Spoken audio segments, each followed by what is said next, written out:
Benoît Lanus, je suis le président de Rallumons l'Étoile. Pour rappeler, c'est une association qui réunit 800 terrains individuels, dont un certain nombre sont là. Je ne sais pas si tout le monde est à jour sa cotisation, à jour de début d'année.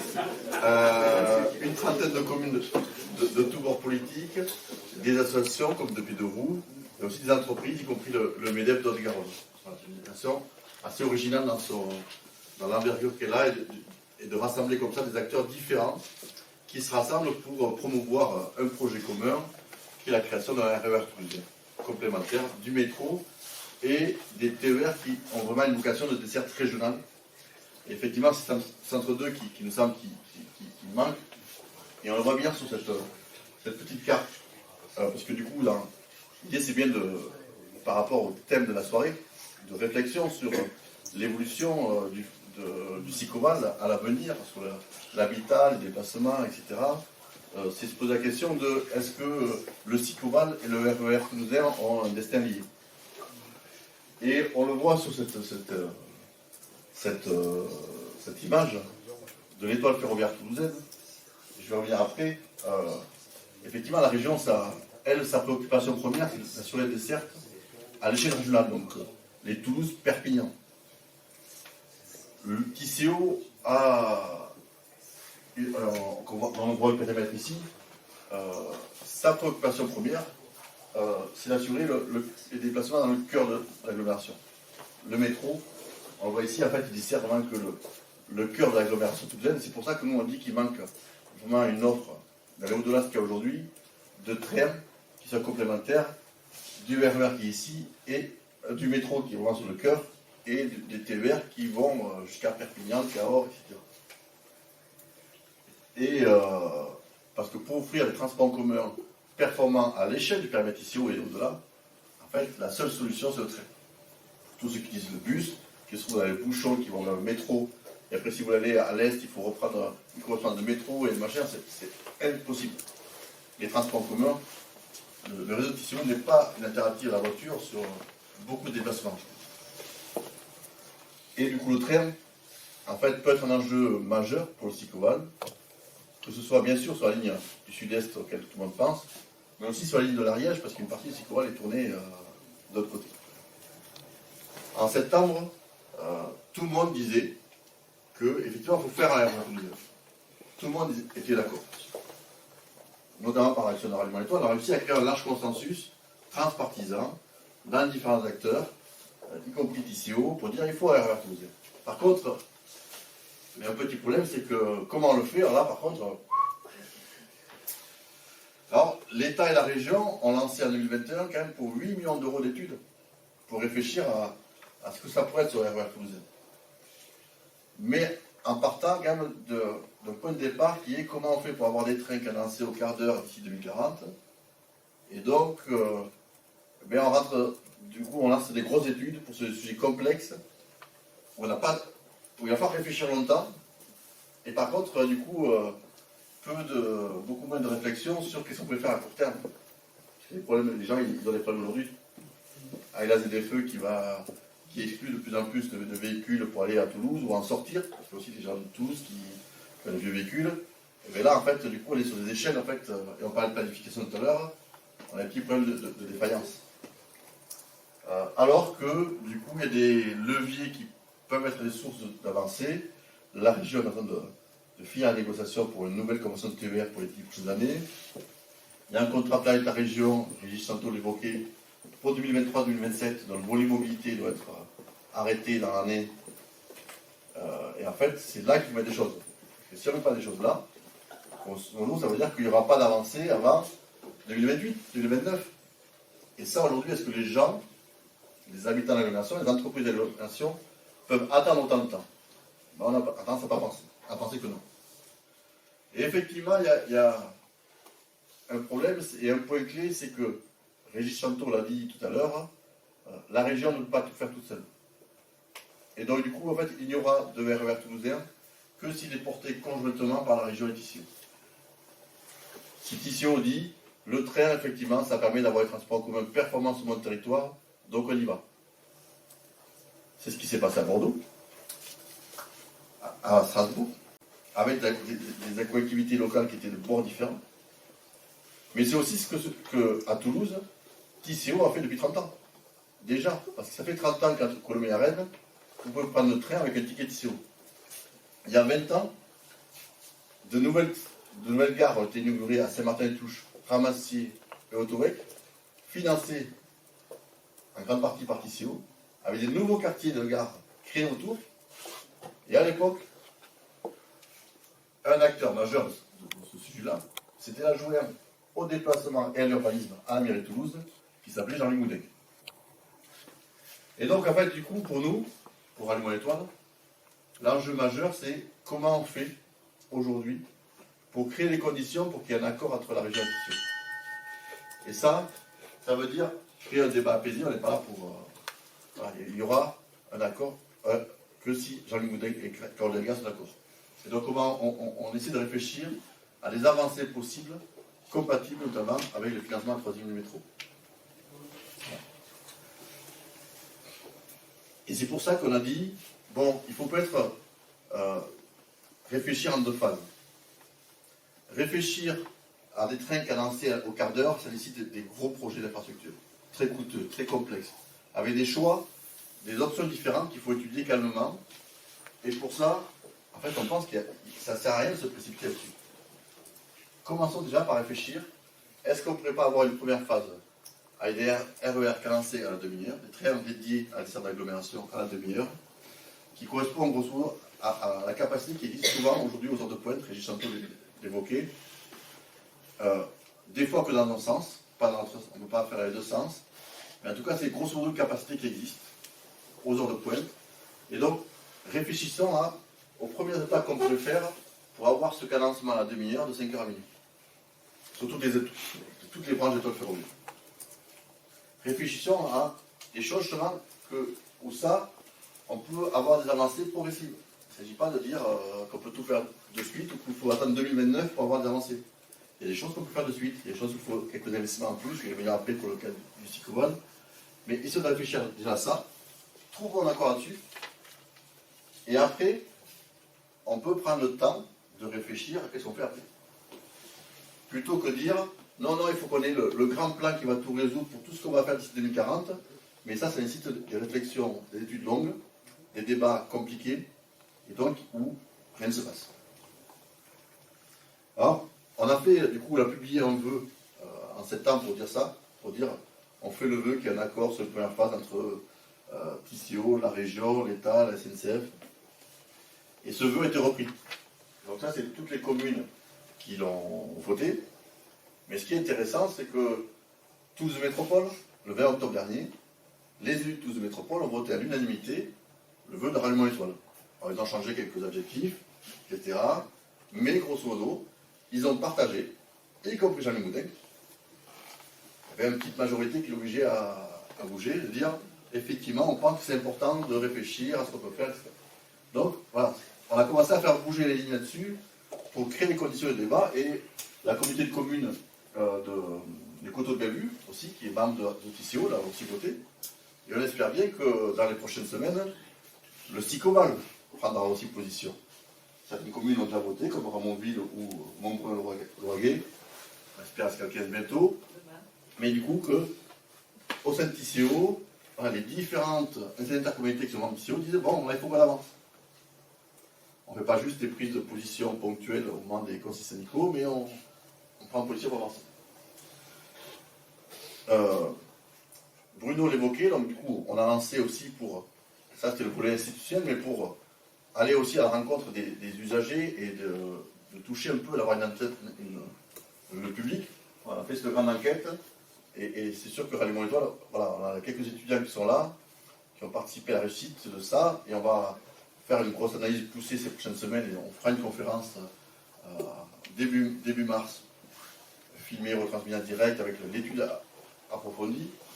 Mais du coup, on a interrogé les gens sur est-ce que votre vie changerait si vous aviez 6 lignes de RER cadencées à la demi-heure, 5h minuit, un nœud de correspondance à Matabio, je vais revenir après, tarification intégrée, voilà, parce qu'aujourd'hui, en fait, les tarifs TCO en abonnement un ticket entre Colomiers et Rennes, Pastel Plus c'est plus cher, c'est un abonnement de 70 €, ça pourrait être, mais ça n'existe pas pour les occasionnels, donc si vous voulez prendre un coup le truc, c'est la merde.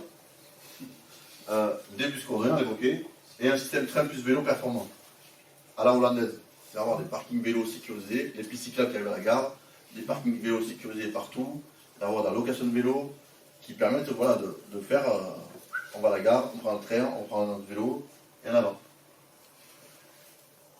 Alors là, arrive un dimanche, vous êtes tranquille chez vous, et vous commencez à recevoir des messages, t'as vu l'intervention du président? Non. Bon, vous dites, bon, il parle 20 secondes sur YouTube, bon, ça, tout le monde va oublier en demain, alors là, par contre, non, tout le monde allait savoir pourquoi, c'était, personne ne savait quoi mettre dans le journal, donc du coup, tous les médias ont commencé à le reprendre, barouf énorme, mais très bien, ça confirme la volonté de l'État, très bien, en même temps, il faut dire chiche, et il faut dire derrière comment on fait. Mais du coup, pour nous, l'enjeu, du coup, c'est de voir maintenant comment on trouve le chemin. Il y a tout le monde se dit on avance, on a soumis une idée de dire, essayons de voir comment on peut faire une première phase, des mesures à court terme, etc. Et maintenant, l'enjeu, c'est vraiment de trouver le chemin. Trouver le chemin pour avancer.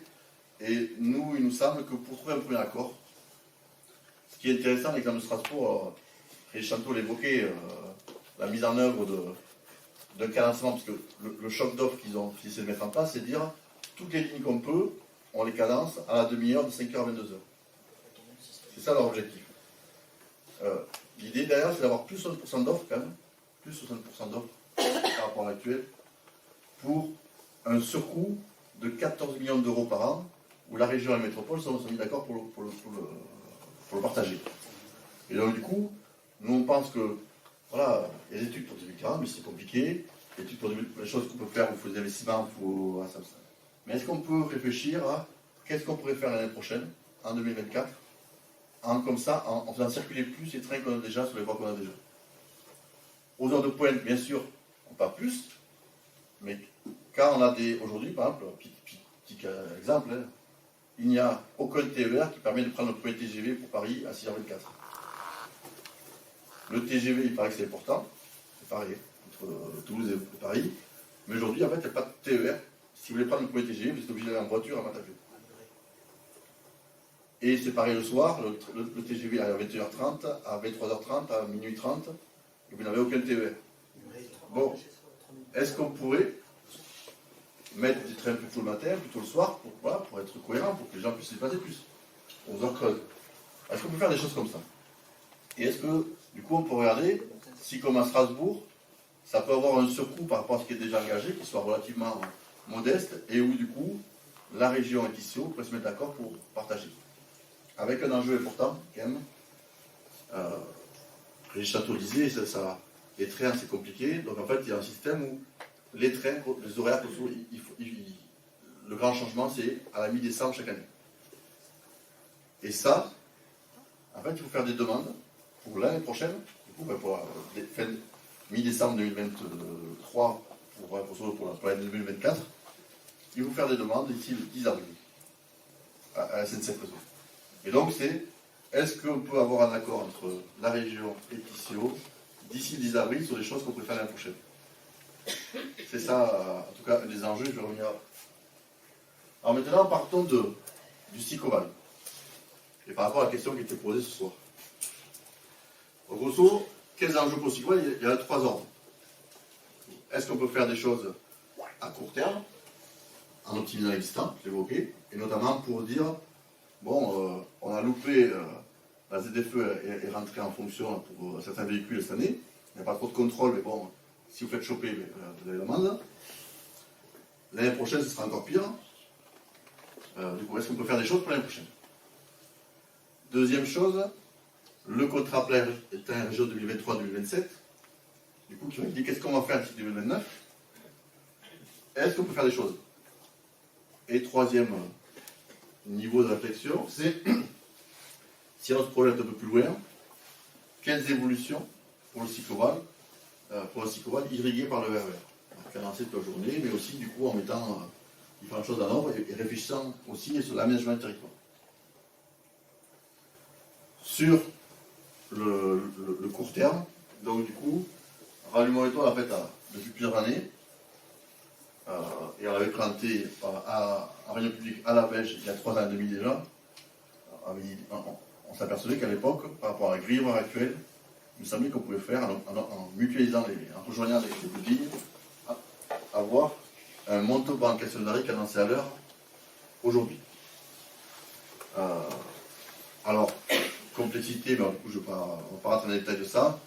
C'est comme il va y avoir des travaux d'aménagement au nord de Toulouse, ça fait des contraintes en plus. Mais n'empêche qu'il y a, il nous semble, une trame qui permettrait d'avoir un Montauban Castelnaudary toutes les heures. C'est-à-dire de connecter le nord d'agglomération avec le sud-est. Et que ça, on pense que ça mériterait d'être vraiment étudié.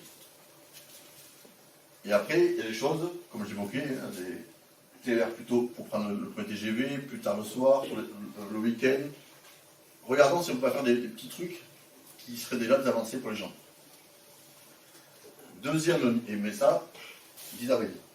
Après, on va pour 2025. Si vous avez des problèmes de véhicule, pas de bol. Voilà. Mais effectivement, du coup, d'un point de vue politique, c'est quand même un enjeu important. Et donc, c'est pas Régis Chanteau qui pourra répondre là-dessus. C'est effectivement la responsabilité là, sur le train. 40 ans de trop, on perd un an. Et c'est un an de galère de plus pour les gens. Voilà. C'est une responsabilité politique forte. Et à la fois, c'est aussi, pour ceux qui sont capables d'avancer, pour les élus qui sont capables d'avancer, c'est aussi un levier important à valoriser pour ceux qui sont. Ailleurs, ils y arrivent, on doit pouvoir y arriver aussi. Deuxième niveau d'avancée possible à court terme, c'est tout ce qu'il y a autour. Se mettre d'accord sur une tarification intégrée, performante, lisible, à la fois pour les abonnés et pour les occasionnels, ça en fait, c'est juste un accord politique entre la région et TCO. Ils peuvent se mettre d'accord demain s'ils veulent. Ça fait des années qu'ils en parlent, mais pour l'instant en fait ça ne bouge pas. Donc entre Colomiers et Rennes, vous avez un TCO, ailleurs un abonnement sur 10 €, mais si vous êtes un occasionnel, ça ne marche pas. Est-ce qu'on peut trouver un système unique? Ça, ils peuvent se mettre d'accord. Deuxième chose, les bus coordonnés, pareil. Le TCO, il suffit qu'on se mette d'accord sur les trains bien cadencés, et en fait, TCO peut très bien revoir son réseau de bus. S'il y a une tarification intégrée qui permet aux gens de passer facilement du réseau TCO au train, et bien du coup, revoir les réseaux de bus pour qu'ils soient, qu'ils se connectent aux gares et que les trains, les horaires soient coordonnés à la Suisse, d'arriver juste avant et repartir juste après. Ça aussi, les choses sont faciles et qui sont mutualisables. C'est-à-dire que des fois, en fait, vous avez des trains pour le rendre attractif, aux heures de pointe, vous avez tous les 15 minutes, après ça passe tous les 20 minutes, après 35 minutes, c'est jamais équivalent. Des fois, vous avez besoin juste d'en avoir un toutes les demi-heures, mais savoir que toutes les demi-heures, il passe, que toutes les demi-heures, vous êtes correspondant avec le train, ou même toutes les heures, mais que ce soit fiable. Et enfin, si c'est le train plus vélo, il y a une station V à la Belginopole, avec des allocations de vélo, avec un peu de stationnement sécurisé. En fait, ce modèle-là, on pourrait le dupliquer et l'augmenter.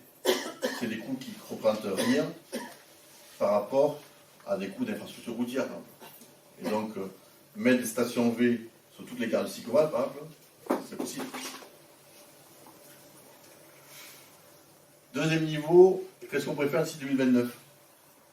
Donc, je l'ai évoqué, le Montauban Castelnaudary, on sait que ça passe aujourd'hui à la trame horaire actuelle. Modulo, je vois Richanto qui fait. En tout cas, jusqu'à présent, ça a tracé. Ça. Mais, à étudier. Mais toujours est-il que si on voulait faire à la demi-heure, en fait, nous, il nous semble que si on crée un terminus à Baziège, aujourd'hui ça passe pas à la demi-heure, en tout cas, dans le Montauban Castelnaudary. Mais si on arrêtait, on créait un terminus à Baziège, c'est-à-dire que soit à Baziège, on avait un quai qui permette aux trains de s'arrêter, de laisser passer les autres trains et de repartir dans l'autre sens, et en fait, on peut avoir le Montauban Baziège à la demi-heure. Donc relier le nord et le sud-est à la demi-heure tout le temps. Et donc ça, voilà. Et donc, mais si on n'étudie pas, ça risque pas d'être dans le CPER, et donc du coup, vous attendrez pour après 2029. Et donc c'est là où il y a des choses comme ça mérite d'être étudié maintenant pour se dire est-ce qu'on le fait. Et on a le même questionnement qu'on va avoir sur la ligne de l'Ariège pour l'autre côté. Je pense que c'est un peu plus complexe parce qu'il y a plus contraintes. Et enfin, il y a un autre truc qui est quand même sur l'amélioration de l'efficacité du système ferroviaire pour les usagers à l'échelle de l'agglomération, c'est le nœud de correspondance. Régis Santo l'évoquait pour les bus dans une gare. Mais en fait, en Suisse, ils font ça pour les trains. C'est qu'au lieu d'avoir votre train qui arrive d'ici par Matavio, et si vous voulez aller à Muret, vous allez attendre 35 minutes pour avoir le train qui part vers Muret. Ce qu'ils font en Suisse, c'est que vous avez par votre train qui arrive de l'Est à la minute 23 et qui va repartir à 37. Votre train qui arrive de Muret et qui va repartir après dans l'autre sens, il arrive à 26, à 1026 et il repart à 1034. Et votre train qui traverse, lui, il a besoin de s'arrêter moins longtemps pour repartir, parce que voilà, les trains qui font terminus, il faut que le conducteur reparte de l'autre côté, donc grosso modo, il faut une dizaine de minutes, il faut que ça arrête une dizaine de minutes avant de repartir. Et celui qui l'a, en fait, il vient, il fait une halte courte et il repart. Donc, il y a celui qui arrive de Montauban et qui va vers la Castellonari, et celui qui arrive de Castellonari qui va vers Montauban, qui va.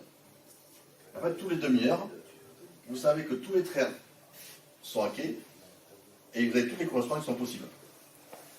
Et au lieu que ce soit comme en Suisse, de ce point de vue-là, vous savez que le train qui arrive ici, qui remonte, il arrive toujours à Matavio, voire au quai 5.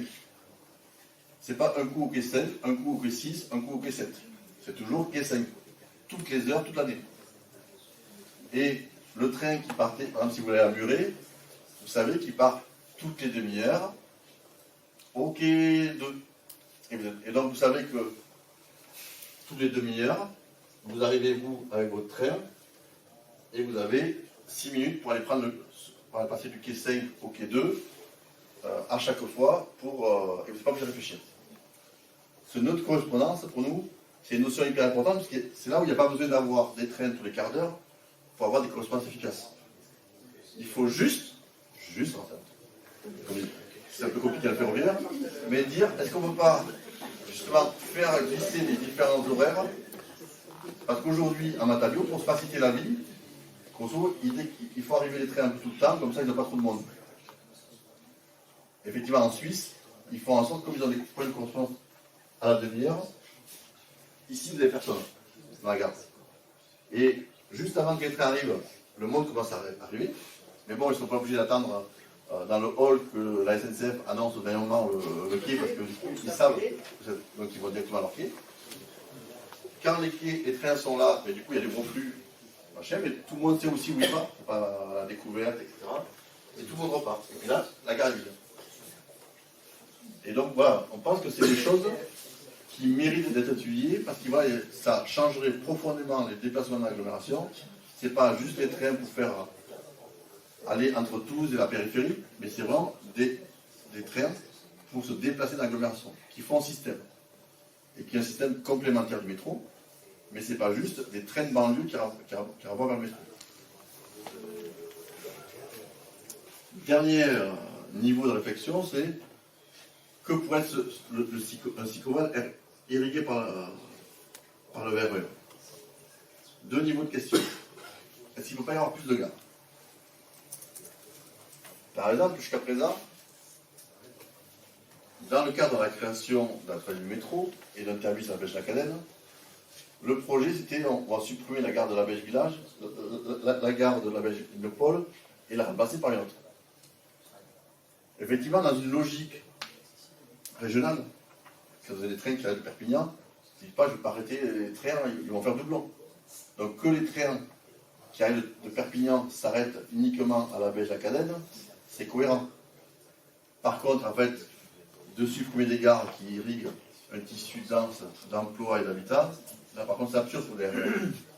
Il faut avoir en tête que entre Colomiers et Rennes, il y a une gare tous les 1,3 km. On a créé des gares, et on a des gares tous les 1,3 km. Des fois il y a 800 mètres. Et donc du coup, ça mérite de se poser la question de est-ce que les trains, si on pense sur le distinguement des trains à vocation régionale et les trains à vocation urbaine des RER, est-ce qu'il ne faut pas retirer des gares? Et on a la même chose, le même problème au Rivelle. Petit sujet qui me semble faire polémique dans le cyclovan. Il y a plusieurs années, il y avait un projet, on va créer une gare dans la nouvelle zone d'activité du Rivelle, Mais on va supprimer celle de Mont-Laur et de Baziège. Bien sûr, le maire de Baziège, il s'y opposait, ça a tout bloqué. Et là aussi, on peut se dire, pour les trains régionaux, qui s'arrêtent que dans une seule des gares, c'est logique. Par contre, il est tout à fait possible d'avoir une gare nouvelle, en même temps que garder celle de Baziège, et voire même déplacer celle de Mont-Laur au centre de Mont-Laur. Et donc, je vais vous montrer comment Et deuxième niveau de réflexion, c'est voilà, penser l'aménagement du territoire autour d'une toile de mobilité qui soit organisée autour du métro, du train, du bus et du vélo. Et même, ce que je n'ai pas mis, mais en fait, les autres usages de la voiture, c'est que autopartage, covoiturage, mais du coup, en complémentarité, quand vous avez une trame comme ça, parce que du coup, d'avoir voilà, moi, je suis abonné à Cities autopartage, je l'utilise pas beaucoup d'années, mais du coup, ça me dépanne pour certains trajets des fois. Voilà. Et donc, là-dessus, Rallumons l'étoile travaille depuis 2 ans sur un atlas des gares du RER Toulouse. Des gares existantes et des gares potentielles. L'objectif, c'est pas de dire absolument ce qu'il faut faire, mais d'ouvrir les horizons, ouvrir les chakras. Et là, vous pouvez voir, en fait, on l'a oublié ce soir. Vous avez prévu une petite carte, mais du coup, qu'on va donner aussi au CODEF. Donc, du coup, le CODEF pourra continuer à travailler. Une grande carte qui va de Montauban jusqu'à Castelnaudary, où vous allez pouvoir, comme ça, avec des transparents, regarder, du coup, il y a les gares existantes, les gares potentielles, les zones d'habitat, les zones d'activité, les zones à urbaniser, et des petits cercles transparents sur lesquels vous allez pouvoir déplacer, avec le bleu, c'est 1 km à vol d'oiseau, donc 10 minutes à pied. L'orange, c'est 2 km, 10 minutes à vélo. Et le rouge, c'est 5 km. Pour se dire les gares qui rabattent de plus loin. Pour se rendre compte, du coup, que desservent les gares actuelles, que pourraient desservir des nouvelles gares. Et comme on a fait ça de Castelnaudary jusqu'à Montauban, de pouvoir se rendre compte, du coup, qu'est-ce que ça fait d'avoir des trains qui s'arrêtent à Matavio, et quelles possibilités nouvelles ça offre des trains qui traversent. Et c'est là qu'on peut se rendre compte, voilà, que la Verginopole se retrouve en fait à 20 minutes du nord de Toulouse. Des gens qui aujourd'hui sont en galère et qui viennent embouteiller parce qu'aujourd'hui, les bouchons, ils sont aussi beaucoup faits parce qu'il y a des gens qui n'ont pas d'alternative à la voiture. Donc, même si on dit, ben oui, le métro, ça transporte plus de monde, bien sûr, c'est pas opposé. Mais il s'agit d'apporter des solutions à ceux qui n'en ont pas, pour pouvoir faire baisser aussi les bouchons pour tout le monde. Je vais tout finir. Sur ça, pour là aussi esquisser et ouvrir les horizons, on a fait 2 scénarios exploratoires proposés. Après, du coup, chacun peut tester les différents par rapport aux études qui sont en cours lancées par l'État et la région. En fait, ils ont 2 périmètres. Un périmètre air urbain et un périmètre suburbain qui correspond grosso modo à Tissot. Et donc, on a fait un scénario où on va que jusqu'à Baziège chez vous, et on est plus ambitieux pour la création de gare. Et un autre où on va jusqu'à. C'est pas Castelnaudary, mais c'est. Je sais plus quoi. Et on crée des gares, mais moins. Juste pour se représenter les enjeux. Ça en prend 2 km à vol d'oiseau autour des gares actuelles. Aujourd'hui, sur le site Oval, il y a 26% des habitants, 60% des emplois, qui sont à moins de 2 km des gares existantes. Et 40% des zones à urbaniser. Quand on se questionne sur le ZAN, et quelles zones il va falloir fermer et lesquelles il faut garder à urbaniser, ça peut être un petit sujet. Et quand on regarde les 2 scénarios qu'on a fait, on voit qu'on n'a pas de grosse différence sur le SICOVAL. Ça permet de passer 26% à presque un tiers de la population actuelle, de 60% à 68% des emplois, et de 39% à 45-46% des zones à urbaniser. Alors, juste pour dire, du coup, c'est là où c'est un enjeu pour le SICOVAL de vraiment rentrer dans le sujet. Pas juste dire on soutient, ça nous intéresse, etc., mais de rentrer dans le sujet pour réfléchir aux choix de demain et les explorer. Voilà. Donc du coup, en fait, par rapport à la question que je posais tout à l'heure sur est-ce que le RER et le cycloval ont un destin lié, ma conclusion, c'est de dire en fait que non seulement le RER toulousain est important, nous semble important pour le cycloval, mais en plus on pense que le cycloval est important pour le RER toulousain. C'est que le cycloval, si le cycloval s'engage et prend position sur la question du RER toulousain, sur l'avancée, il peut être un acteur qui aide à faire bouger les lignes au sein de Tissot, et donc du coup pour arriver à un projet partagé, porté conjointement par la région et Tissot. Voilà, merci.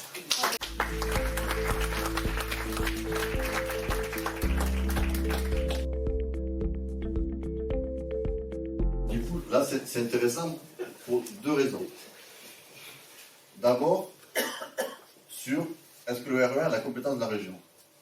Alors, oui, Jean-Yves Moudin qui s'était amusé sur Twitter il y a un certain temps à citer un article du Code Transport, L121-21-3, qui dit que le service régional, ferroviaire régional, c'est la compétence de la région. Il avait oublié l'article suivant. L123-3-1, rajouté par la loi LOM par Elisabeth Borne, qui était ministre des Transports, qui dit que les autorités organisatrices comme Tissot peuvent tout à fait cofinancer un service ferroviaire du moment qu'il améliore les transports sur son périmètre.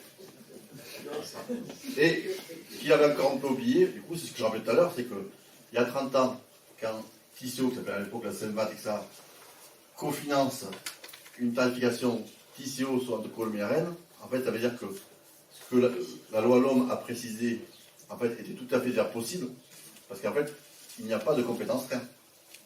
La compétence de la région, c'est d'abord d'assurer les transports en commun à l'échelle régionale, que ce soit en train ou en bus. La compétence de Tissot, ce n'est pas le métro ou les bus, ce sont les transports en commun dans son périmètre, que ce soit en métro, en bus, en tramway, en téléphérique pour s'amuser, ou en train. Voilà. Deuxième chose, ce que Jean-Luc Moudin a dit, effectivement, il a déjà dit, y compris, je pense, devant le préfet et Caron Delga, je ne mettrai pas un centime. Le 20 octobre dernier, il a dit dans les propos liminaires du Conseil de Toulouse Métropole. Le soir à 20h, il votait le vœu de ralliement étoile. Alors il a dit, effectivement, il dit, c'est pas l'engagement financier, mais c'est un accord pour étudier. Mais nous, on fait le pari que si, en fait, pour Saint-Tissot, parce que Saint-Tissot, voilà, c'est pas le maire de Toulouse qui décide de tout pour Tissot. C'est un organisme qui rassemble une centaine de communes.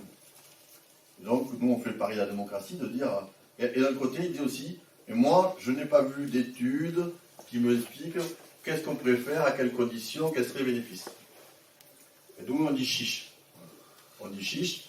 Et du coup, voilà, on a proposé, je parlais de ce qu'on peut faire l'année prochaine. On a proposé en tout cas à Jean-Luc Giblin, vice-président de la région, qui a accepté, à Jean-Michel Latte, qui a accepté, et à SNCF Réseau, de regarder, par exemple, si on reprend l'Ouest, qui a été un laboratoire depuis 30 ans, de regarder justement si on cadençait intégralement les lignes, avec le matériel existant, combien ça coûterait en plus, quels seraient les bénéfices, et du coup, pour les amener, voilà, pour mettre sur la table des choses, pour qu'on sorte des postures et qu'on parle de projets concrets.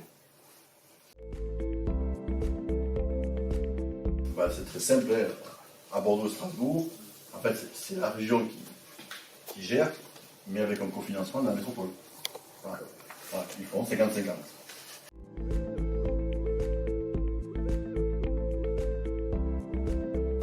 Pour le long terme, bien sûr, il faut aller beaucoup plus ambitieux. Et nous, c'est pour ça qu'on avait toujours dit qu'il faut être beaucoup plus ambitieux pour le 2040. Il faut vraiment ouvrir les chakras pour essayer d'aller faire bien plus loin. Mais déjà à court terme, il y a des choses qu'on peut faire. Par exemple, sur le sud-est, on a pris vachement de temps pour rallonger ces quais qui permettent du coup des fois de doubler la capacité d'une ligne. Voilà.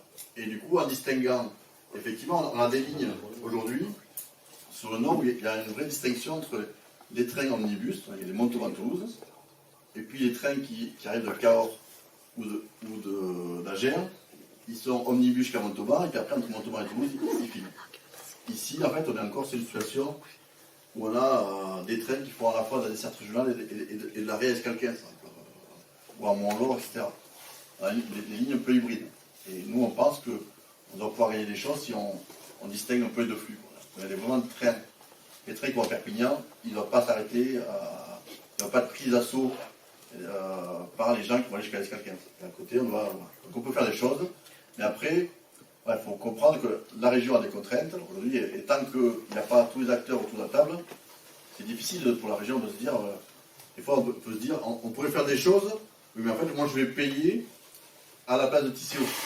Donc il y a des choses sur lesquelles, tant que tout le monde n'est pas prêt à participer, à discuter vraiment pour de vrai, j'y vais mollo, en fonction des contraintes.